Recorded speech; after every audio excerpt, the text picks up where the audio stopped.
के किसी भी एग्ज़ाम जो इस वर्ष होगा, उस सब के एग्ज़ाम में उत्तराखंड बजट की अपनी महत्वपूर्ण भूमिका होगी, बहुत इम्पोर्टेंट रहेगी।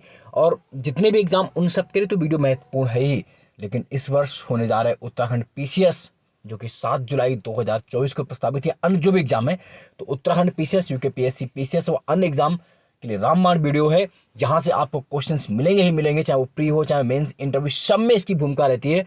तो इस वर्ष का जो बजट आया उत्तराखंड का 2024-25 उत्तराखंड सरकार का, उस बजट के हम लोग महत्वपूर्ण बिंदु यहाँ देखने का प्रयास करते हैं। उत्तराखंड का जो इम्पोर्टेंट बजट है उस पर हम लोग बात करेंगे। एक सुंदरतम स्थान है, आइए देखते हैं बजट 2024-25 में क्या क्या पूरा आपको यहाँ पर वास्तव में मिलेगा। कितना बजट आपके लिए था, कितना अनुमानित रखा गया, क्या क्या था, पूरा हम लोग यहाँ पर बजट का आप सार देख पाएंगे। आइए एक जो मेन पॉइंट है उन सब पॉइंटों को एक बार डिस्कस करते हैं, फिर हम आएंगे। चलिए, बजट का आकार कितना था, टोटल बजट कितना था इस बार, आपसे पूछ सकते हैं, तो आप बताइएगा बजट कितना है इस बार। तो बता पाएंगे बजट का आकार कितना रखा गया, बोलिए। तो बजट का आकार है 89,230.07 करोड़, 8923.07, 89,230.07 करोड़, लगभग 90,000। लेकिन आपको एक्यूरेट आंकड़ा याद करना पड़ेगा, तो याद करिएगा 89,230.07 करोड़ ये बजट है। और ये बजट जो पिछले बजट से है 2023-24 के सापेक्ष, इस बजट में 15.27% की वृद्धि की गई। क्वेश्चन पूछेंगे कि 2023-24 के सापेक्ष 2024-25 में कितनी वृद्धि हुई है, तो 15.27% की वृद्धि की गई है। बजट का कुल आकार 89,230.07, 89,230.07 करोड़ रुपए, 89,230.07 करोड़ रुपए का बजट है। जय बाबा केदारनाथ, जय देवभूमि। व्यय अब बात कर लेते हैं कितना है। जो राजस्व व्यय होगा, रेवेन्यू आपका एक्सपेंडिचर होगा, राजस्व व्यय होगा, वो 55,815.7 करोड़ रुपए राजस्व व्यय होगा। पूंजीगत व्यय आपका 33,433 करोड़ होगा, और पूंजीगत परव्यय जो होगा 13,779.67 करोड़ रुपए होगा। आप ये देख पा रहे हैं। सुंदरतम प्राप्तियां, कुल प्राप्ति कितनी रही, 88,597.11 करोड़, है ना। राजस्व प्राप्तियां जो रही 60,552.90 करोड़ राजस्व प्राप्तियां रेवेन्यू वाली, है ना, 60,552.90 करोड़। पूंजीगत प्राप्तियां जो रही वो आप जानते हैं है ना, 28,044.21 करोड़। आप इधर भी देखते चलिए, ये बढ़िया सी स्कीइंग हो रही है, ये ओली वाला है दृश्य है, ये आपका ऋषिकेश वाला दृश्य होगा, है ना, राफ्टिंग है, ये स्कीइंग है, ये बहुत बेहतरीन। इसीलिए तो उत्तराखंड पीसस्प्री देने का अपना मजा, बेहतरीन जगहों पर आप काम कर सकते हैं। अच्छा, बात करते हैं मनी कम्स एंड गोस, रुपया कहाँ से आता है और कहाँ को जाता है, क्योंकि सबसे बड़ी बात तो रुपये पर ही है। बाप बड़ा ना भैया, सबसे बड़ा रुपया। तो रुपया कहाँ से आता है, आइए देखते हैं रुपया आने के लिए सबसे ज़्यादा कहाँ से आ रहा है। तो जो सबसे ज़्यादा रुपया उत्तराखंड बजट में आया है, वो पहला पॉइंट ये देखिए, फर्स्ट है 31.30। कहाँ से आ रहा, लोक ऋण, जो सरकार ऋण लेती है, पब्लिक ऋण लेती है, लोक ऋण, उससे नंबर 1 पर 31.30 लोक ऋण से आ रहा है। नंबर 2 पर जो आपका आ रहा है 25.24%, ये वाला सेकंड स्थान पर है। तो ये कहाँ से आ रहा है, 25 पॉइंट, ये है आपका स्वयं का कर राजस्व, जो उत्तराखंड सरकार अपना रेवेन्यू जनरेट करती है, स्वयं के कर राजस्व 25.24% की आय होती है। नंबर 3 पे है आपका, ये देखिए रेड वाला पॉइंट, 3 स्थान पे है आपका। और 3 पे आप क्या मिल रहा है, केंद्रीय सहायता से सहायता अनुदान, जो भी ग्रांट मिलती है सेंट्रल गवर्नमेंट से, सेंट्रल ग्रांट जो देता है वो केंद्रीय सहायता के रूप में। तो यानी सबसे ज़्यादा किससे हो गया, फर्स्ट नंबर पे लोक ऋण 31.30, लोक ऋण सबसे ज़्यादा है 31.30। नंबर 2 पर है आपका, किससे हो गया, स्वयं का कर राजस्व है 25.2%, जो उत्तराखंड गवर्नमेंट स्वयं रेवेन्यू जनरेट करती है। और 3 पर जो सेंट्रल गवर्नमेंट द्वारा इनको अनुदान दिए जाते हैं, ग्रांट दिए जाते हैं, वो है, ठीक है। उसके अलावा फिर जो अन्य चौथा सबसे महत्वपूर्ण पॉइंट है वो है केंद्रीय करों में राज्यों का जो हिस्सा है, ये 4th है ना। सेंट्रल टैक्सेस में जो स्टेट को हिस्सेदारी दी मिलती है, पार्टिसिपेट, वो हो गया। उसके बाद फिर ऐसे करके अलग अलग 5.46 में अन्य। तो मेन पॉइंट आपको जो याद रखें वही है। अब मनी कम्स हो गया है, तो मनी गोस, रुपया जाता कहाँ कहाँ है, किस में जाता है, तो आइए देख लेते हैं रुपया सर्वाधिक कहाँ जाता है। तो आइए देखते हैं सबसे बड़ा एरिया कौन सा आपको दिख रहा है, इसमें क्वेश्चन बनने बहुत समस्या होगी और आपको याद भी करना पड़ेगा, क्योंकि बड़ा ये मतलब डेटा ऐसा है कि आप बिल्कुल देख पा रहे हैं, कहीं 22.43 है, कहीं 22.63 है, कहीं 22.55 है। तो सबसे ज़्यादा जा रहा है 20.63, नंबर 1 पर आएगा वेतन भत्ते मजदूरी आदि व्यय। जो भी उत्तराखंड सरकार अपने कर्मचारियों को पेमेंट दे रही है, उनके वेजेस हैं, है ना, पेंशन वगैरह, जो वेतन भत्ते वगैरह जो भी है, वो नंबर 1 पे जा रही सर। जो कर्मचारी वगैरह के जो वेतन भत्ते उन पर सबसे ज़्यादा है जो पेमेंट दे रही है, आपको, आप भी जब बन जाएंगे तो उसमें शामिल हो जाएंगे। तो नंबर 1 पर हो गया वेतन भत्ते मजदूरी आदि व्यय। अब नंबर 2 की बात करें हम, तो नंबर 2 पर आप क्या देख पा रहे हैं, सबसे ये रहेगा 22.55 अन्य व्यय, जो अदर एक्सपेंडिचर होंगे, अन्य व्यय। नंबर 3 पर आप देख पा रहे हैं, ये जो येलो में है, नंबर 3 पर 22.43, ये क्या है, निवेश ऋण, जो आपका लोन है उस पर जो आपको इन्वेस्टमेंट करना पड़ता है, निवेश का ऋण हो गया उस पर है। और उसके बाद खास तौर से देखा जाए तो फिर जो बड़ा उतना फिर नहीं है, सबसे 3 ही आपको पढ़ने बहुत हैं। और फिर ग्रीन वाला चौथे नंबर पर आ जाएगा। तो ग्रीन वाले में क्या है, ग्रीन वाले में है बृहत निर्माण का जो भी बना रही सरकार, मेजर प्रोजेक्ट है, स्मॉल प्रोजेक्ट उन पर है। तो ये आपको जो याद रखना है, सबसे ज़्यादा जो आपने याद रखा, पूछ सकते हैं सबसे ज़्यादा किस पर देती है सरकार। फर्स्ट नंबर पे क्या है, वेतन भत्ते मजदूरी आदि व्यय, जो भी पेमेंट वगैरह दे रही उस पर। नंबर 2 पर जो आपका आएगा अदर एक्सपेंडिचर, जो अन्य व्यय है। नंबर 3 पर आपका जो है 22.43 वाला, जो नंबर 3 पर आपको याद रखना है, किसके लिए याद रखना है, थर्ड वाला पॉइंट, ये निवेश ऋण, जो आप सरकार लोन लेती है, ऋण लेती है, उस पर जो व्यय हो रहा है, उसके एक्सपेंडिचर पर, उसके मतलब इन्वेस्टमेंट पर। और नंबर 4 पर जो माइनिंग, बृहत और स्मॉल सेक्टर में काम हो रहा है उस पर। तो ये तो हो गए money comes and money goes to. अब देखते हैं, है ना, ये आप सामने से आप मतलब क्या विहंगम दृश्य है ना, ऐसे दृश्यों को आप याद कर सकते हैं हमेशा के लिए, मतलब जी भी सकते हैं। खैर, अब देखिए जो बहुत महत्वपूर्ण है, कितने राजकोषीय घाटा क्या था इस वर्ष का, तो जीएसडीपी के परसेंट में कितना था, 2.39। राजकोषीय घाटा कितना है, 2.39, है ना, जीएसडीपी के रूप में रखा गया था। तो अब जो नई नई योजनाएं हैं जो बहुत महत्वपूर्ण है, वो देखिए, ई विधानसभा एप्लीकेशन कार्यक्रम के तहत लगभग 31 करोड़ रुपए का बजट रखा गया है। हालांकि बहुत उतना महत्वपूर्ण है। हाँ, जमरानी बांध परियोजना के लिए लगभग 710 करोड़ रुपए। और आपको कमेंट बॉक्स में बताना है कि जमरानी बांध कहाँ पर, किस नदी पर बन रहा है। ठीक है, लखवाड़ परियोजना और सौंग परियोजना है ना। इसके अलावा 38वें राष्ट्रीय खेल जो होने हैं उत्तराखंड में, उसके लिए 250 करोड़ रुपए का 250.00 करोड़ का 250 करोड़ बजट रखा गया। हालांकि ये कब होंगे, इस वर्ष अपने अगले वर्ष आकर होंगे। यूनिटी मॉल और प्लाजा निर्माण हेतु 157.00 करोड़ रुपए का बजट रखा गया है। और और जो एक और जो पॉइंट है वो देख लीजिए, नई योजनाएं क्या क्या आई हैं। टाटा टेक्नोलॉजी मॉडल के अनुसार आईटीआई के उन्नयन हेतु 40 करोड़ रुपए का रखा गया है ना।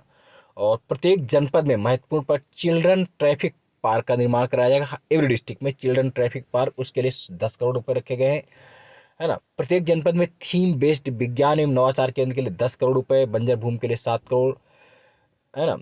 शहरी यातायात को बढ़ावा देने के अर्बन मोबिलिटी कार्यक्रम हेतु नई मांग के माध्यम से 10 करोड़ रुपए रखे गए हैं, है ना। और जो इम्पोर्टेंट पॉइंट है उनको देख लेते हैं। जो भी समाज गरीब कल्याण देश कल्याण में जो कुल प्रावधान रखा गया समाज बजट का, वो 5,658 करोड़। इसमें समाज कल्याण के लिए 2756 करोड़ रुपए, एससी कल्याण के लिए 2184 करोड़ और जनजाति के लिए 718 करोड़ रुपए। महत्वपूर्ण योजना जो है उन पर ये देखिए पैसे उन्होंने खर्च किए। वो आपको निःशुल्क पीडीएफ हमारे टेलीग्राम ग्रुप अनुपम सर जी पे मिल जाएगी। आप टेलीग्राम ग्रुप भी ज्वाइन कर लीजिए और चैनल को लाइक सब्सक्राइब शेयर जरूर कर लीजिए, है ना। युवा कल्याण एवं खेलकूद के लिए 534 करोड़ रुपए का बजट का अनुमान रखा गया है 24-25 में। जबकि तकनीकी शिक्षा के लिए 321 करोड़ के लिए, उच्च शिक्षा के लिए 824 करोड़ रुपए का बजट, है ना। खेल वाला तो हो ही गया कि 250 करोड़ रुपए बजट रखा गया है। खेल महाकुंभ के आयोजन के हेतु 27 करोड़ का बजट रखा गया है। ग्रामीण क्षेत्रों में मिनी स्टेडियम के लिए 15 करोड़ का, है ना। और जो बहुत महत्वपूर्ण इसमें हो सकते हैं वो देख लेते हैं क्या है। जो भी मुख्यमंत्री अल्पसंख्यक मेधावी बालिका प्रोत्साहन योजना, लगभग 4 करोड़ रुपए बजट। मुख्यमंत्री सेविनिंग उच्च शिक्षा छात्रवृत्ति योजना के लिए 2 करोड़ रुपए। ये नाम भी याद रखने पड़ेंगे आपको, है ना। और अन्नदाता के लिए कुल 2415 करोड़ का बजट है, जिसमें अलग अलग है ना, वो आप देख सकते हैं इसमें।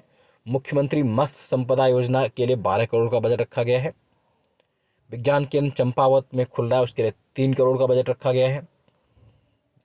और देखिए नारी सशक्तिकरण के लिए कुल 574 का, उसमें से सबसे जो महत्वपूर्ण अलग अलग हैं योजनाएं हैं, जेंडर बजट पेश किया गया है। तो जेंडर बजट का आकार कितना है? जेंडर बजट का लगभग आकार है 14,538 करोड़ रुपये। आप जानते हैं जेंडर बजट है ना, जेंडर बजटिंग के लिए 14,538 करोड़ रुपये। उसमें नंदा गौरा योजना के लिए 195 करोड़ रुपये, नंदा गौरा योजना 195 करोड़।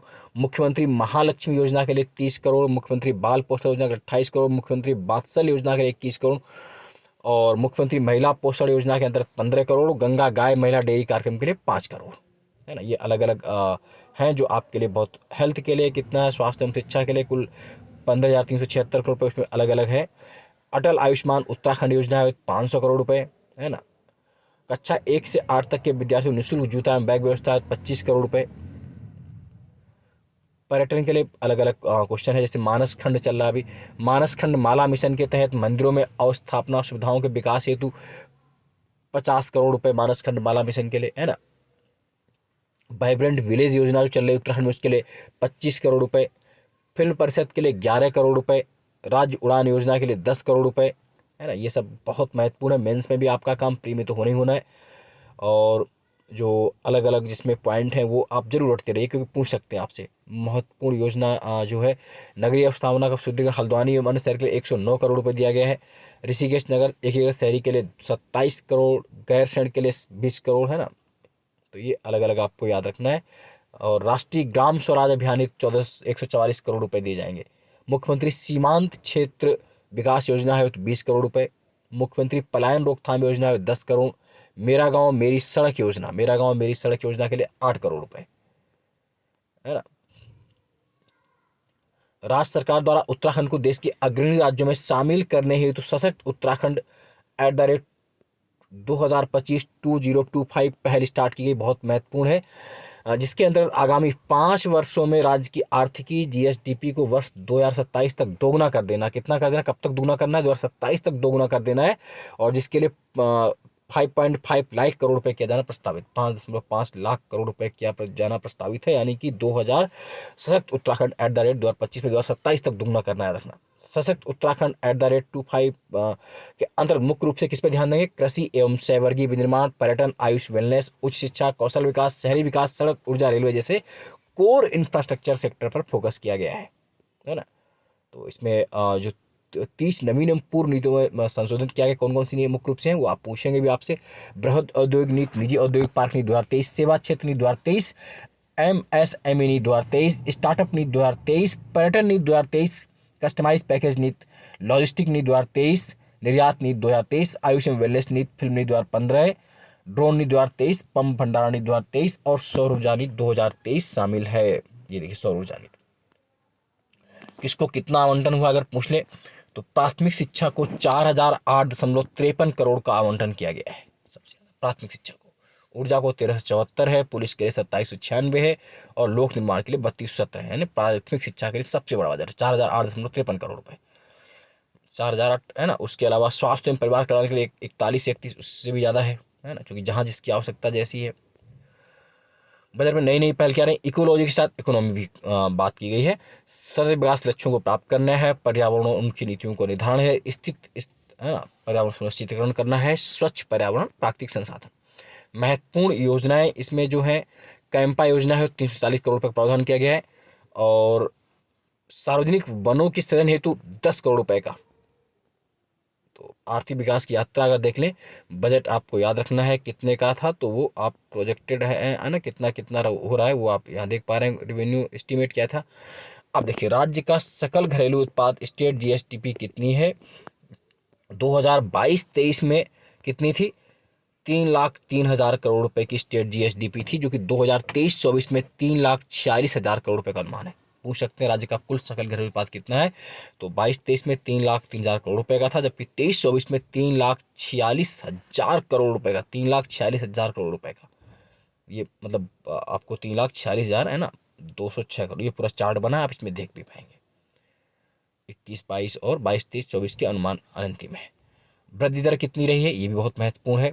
2022-23 में उत्तराखंड की वृद्धि दर 6.3% रही, जबकि इंडिया की 7.2 थी, जबकि 23-24 में 7.58 रहने का अनुमान, जबकि भारत का 7 यानी कि इंडिया से अधिक रहने का अनुमान है उत्तराखंड की वृद्धि दर। 2022-23 में उत्तराखंड की वृद्धि दर 7.63% रही, जबकि भारत सरकार की द्वारा भारत की जो रही वो 7.2, जबकि 23-24 के लिए उत्तराखंड की वृद्धि दर 7.52% रहने का अनुमान है, जबकि भारत की 7.3% है ना। दोनों स्थिति में आप ये देख पा रहे हैं कि आगे निकल रही। तो ये लगातार महत्वपूर्ण पॉइंट्स हैं। अब प्रति व्यक्ति आय की बात कर लें तो वो भी ज़्यादा है उत्तराखंड की।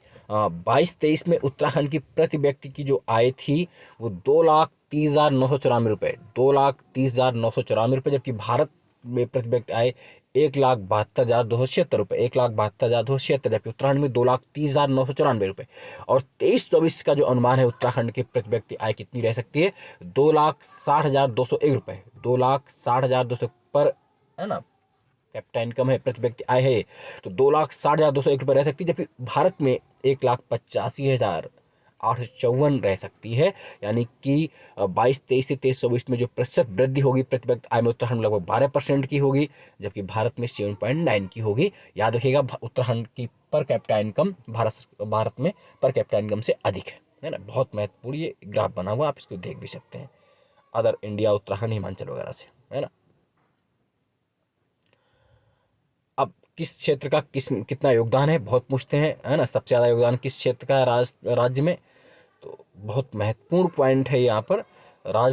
उत्तराखंड में सर्वाधिक योगदान किस क्षेत्र का है, द्वितीय क्षेत्र का है। गजब, फर्स्ट नंबर पर द्वितीय क्षेत्र है, और उसके बाद है आपका तृतीय क्षेत्र है, और फिर कृषि सेक्टर है, प्राइमरी सेक्टर है थर्ड स्थान पे। यानी कि ऐसे देखिए, सबसे ज़्यादा योगदान द्वितीय क्षेत्र का है, फर्स्ट नंबर पे है, उद्योगवाद इसमें शामिल होता है 46.84%, सर्विस सेक्टर दूसरे स्थान पर 43.17, और प्राइमरी सेक्टर 9.9 थर्ड स्थान पे। यानी सर्वाधिक योगदान द्वितीय क्षेत्र का है, फिर तृतीय का है, फिर प्राथमिक का है।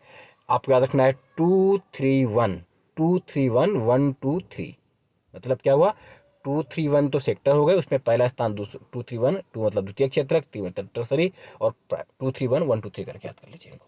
ठीक है, तो ये एक बहुत ही, है ना, एक्सपेंडिचर है आपका, किस सेक्टर में कितना कितना इसका दिया हुआ है, और ये पूरी आपको पीडीएफ भी मिलेगी, ऐसी बात नहीं, निःशुल्क पीडीएफ आपको दी जाएगी। और जल्द ही इसका अगला पार्ट भी हम लेकर उपस्थित होंगे। तो चैनल को आप लाइक सब्सक्राइब शेयर जरूर कर लीजिए, और इसमें देख लीजिए कि सर्वाधिक योगदान किस सेक्टर का रहा, वो देखिए 18.80, तो आप देख पा रहे हैं एजुकेशन सर्विसेज का, एजुकेशन, ये देखिए सबसे ज़्यादा एजुकेशन का है, वो देख पा रहे हैं। फिर उसके बाद 18.61 पब्लिक सर्विसेज, है ना, इस तरह करके है। ये पूरा आप पीडीएफ आपको टेलीग्राम ग्रुप में, मेरा अनुपम सर जी ग्रुप मिल जाएगी, और बजट की संपूर्ण व्याख्या आपको अभी भी इसमें मिलेगी, और इसके अलावा अगला वीडियो हम लेकर आएंगे, उसमें पूरी व्याख्या आपको मिलने वाली है। तो सो प्लीज़ लगातार चैनल को लाइक सब्सक्राइब शेयर करते रहिए, और इसी तरह मेहनत करते रहिए। आपका चैनल निश्चित है। जय हिंद, जय भारत, धन्यवाद।